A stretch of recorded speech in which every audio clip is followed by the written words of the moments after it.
வணக்கம், welcome to home makers channel. இன்றைக்கி நாம் டேட்ஸ் கேக் எப்படி செய்யலான்னு பார்க்கலாம். இது ஹெல்த்தியான ஒரு கேக் ரெசிபி.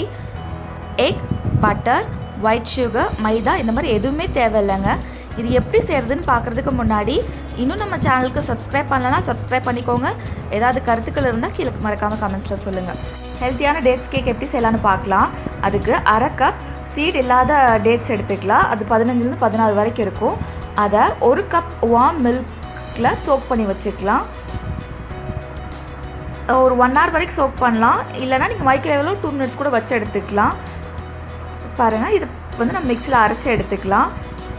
அப்புறம் அரை கப் நாட்டு சர்க்கரை, அதையும் மிக்சியில் போட்டு அரைச்சி எடுத்துக்கலாம். எனக்கு அரை கப் போதுமாக இருந்தது ஸ்வீட்னஸ்ஸு. உங்களுக்கு கொஞ்சம் எக்ஸ்ட்ரா வேணுன்னா 3/4 கப் கூட ஆட் பண்ணிக்கலாம். அதையும் மிக்சிலே போட்டு அரைச்சி நம்ம எடுத்துக்கிட்டோம். இப்போ அதை ஒரு பவுலில் மாற்றிக்கலாம். இதில் அரை கப் ஃப்ளேவர் இல்லாத oil, refined oil, sunflower oil அந்த மாதிரி ஆயில் ஒரு அரை கப் எடுத்துக்கலாம். இதை வந்து இந்த பவுலில் போட்டு மிக்ஸ் பண்ணிக்கலாம். மிக்சிலேயே இந்த ஆயிலையும் போட்டு நம்ம பிளெண்ட் பண்ணி எடுத்துக்கலாம். பட் நான் வந்து குட்டி ஜாராக எடுத்துட்டனால இதை தனியாக போட்டு மிக்ஸ் பண்ணிக்கிறேன். இப்போ பாருங்கள், இதெல்லாம் ரெடி ஆகிடுச்சு.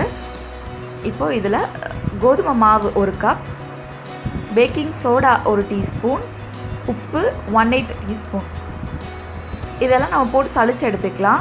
நம்ம சப்பாத்திக்கு யூஸ் பண்ணுற கோதுமை மாவு தான் நான் எடுத்துகிட்ருக்கேன். பேக்கிங் சோடா, அப்புறம் உப்பு இதெல்லாம் ஆட் பண்ணி நம்ம சளிச்சு எடுத்துக்கலாம். இதெல்லாம் நம்ம ஒரே பவுலில் இன்றைக்கி செஞ்சு எடுத்துக்க போகிறோம். இப்போ இதை நம்ம நல்லா மிக்ஸ் பண்ணிக்கலாம். இந்த கோதுமை மாவோட நேச்சரை பொறுத்து 1 கப் மில்க் போதுமானதாக இருக்கும். சிலதுக்கு வந்து பத்தாது. திக்காக இருந்தது அப்படின்னா நீங்கள் வந்து எக்ஸ்ட்ரா ஒரு 2லேருந்து 3 டேபிள் ஸ்பூன் மில்க் ஆட் பண்ணிக்கலாம். பாருங்கள், எனக்கு கொஞ்சம் திக்காக இருக்குது. அதனால் நான் வந்து ஒரு 2 டேபிள் ஸ்பூன் மில்க் ஆட் பண்ணிக்கிறேன். அந்த வீடியோ நான் எடுக்க மறந்துட்டேன். ஸோ திக்காக இருந்தால் மட்டும் ஆட் பண்ணுங்கள். பாருங்கள், இப்போ இந்த கன்சிஸ்டன்சியில் தான் இருக்கணும். நம்ம யூஸ் பண்ணுற டேட்ஸை பொறுத்து அந்த பேட்டரோட கலரும் மாறுபடும். சம்டைம்ஸ் டார்க் ப்ரௌனாக இருக்கும், இல்லை லைட்டாக கூட இருக்கும். பாருங்கள், இப்போ கேக் பேட்டர் ரெடி ஆகிடுச்சு. இந்த கன்சிஸ்டன்சியில் இருக்கணும். ரொம்ப ரன்னியாகவும் இருக்கக்கூடாது, ரொம்ப திக்காகவும் இருக்கக்கூடாது. இப்போ கேக் பேட்டர் ரெடி ஆகிடுச்சு. நம்ம அவனை ப்ரீ ஹீட் பண்ணலாம். அவன் ஃபேரன் ஹீட்டில் என்ன டெம்பரேச்சர் இருக்கணும், செல்சியஸில் என்ன கொடுத்துருக்கணும் நான் ஸ்க்ரீனில் கொடுத்துருக்கேன். ஸோ என்னோடய அவனில் வந்து ஃபேன் இருக்குது. நான் 165 டிகிரி செல்சியஸுக்கு ப்ரீ ஹீட் பண்ணி வச்சுருக்கேன். இப்போது கேக் பேனை ரெடி பண்ணிக்கலாம். இது வந்து ஸ்நாக் கேக் மாதிரி பண்ணுறனால நான் இந்த லோஃப் பேன் தான் எடுத்துகிட்ருக்கேன். இதில் ஆயில் அப்ளை பண்ணி ஃப்ளவர் போட்டு எல்லா பக்கமும் பண்ணுற மாதிரி தட்டி எடுத்து வச்சுட்ருக்கேன். ஸோ கேக்கை ரிலீஸ் பண்ணுறது ஈஸியாக இருக்கும். இல்லைனா நீங்கள் பட்டர் பேப்பர் கூட லைன் பண்ணிக்கலாம். ஸோ இந்த பேன் தான் இல்லை, உங்கள்கிட்ட என்ன பேன் இருக்கோ நீங்கள் அதை யூஸ் பண்ணிக்கலாம்.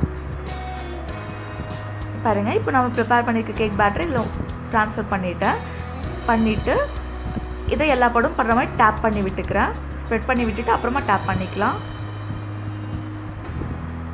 ஸோ எல்லா பக்கமும் ஈவன் திக்னஸில் இருக்கணும். அதுக்காக இது மேலே நட்ஸு கொஞ்சம் மேலே போட்டு டாப் பண்ணிக்கலாம்.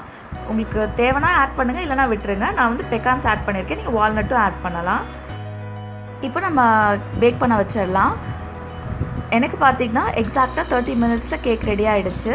நீங்கள் யூஸ் பண்ணுற பேனை பொறுத்து, பேனில் பேட்டரோட திக்னஸை பொறுத்து பேக்கிங் டைம் ஒரு 5-10 நிமிஷம் முன்ன பின்ன இருக்கும். அதை பார்த்து எடுத்துக்கோங்க. ஸோ எனக்கு கேக் ரெடி ஆகிடுச்சு. இது ரெடியாக இருக்கான்னு செக் பண்ணலாம். இப்போது நான் வந்து இந்த கேக் டெஸ்டரை நடுவில் இன்சர்ட் பண்ணி பார்க்குறேன். இந்த மாதிரி க்ளீனாக வரணும். உங்கள்கிட்ட கேக் டெஸ்டர் இல்லைனா நீங்கள் டூத்பிக், ஃபோர்க் கூட யூஸ் பண்ணி ட்ரை பண்ணி பார்க்கலாம்.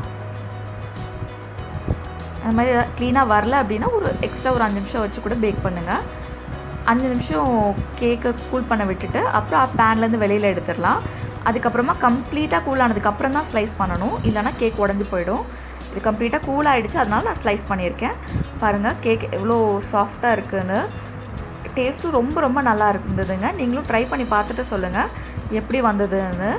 ஏதாவது கருத்துக்கள் இருந்தாலும் கீழே மறக்காமல் கமெண்ட்ஸில் சொல்லுங்கள். மீண்டும் அடுத்த வீடியோவில் சந்திக்கலாம். நன்றி, வணக்கம்.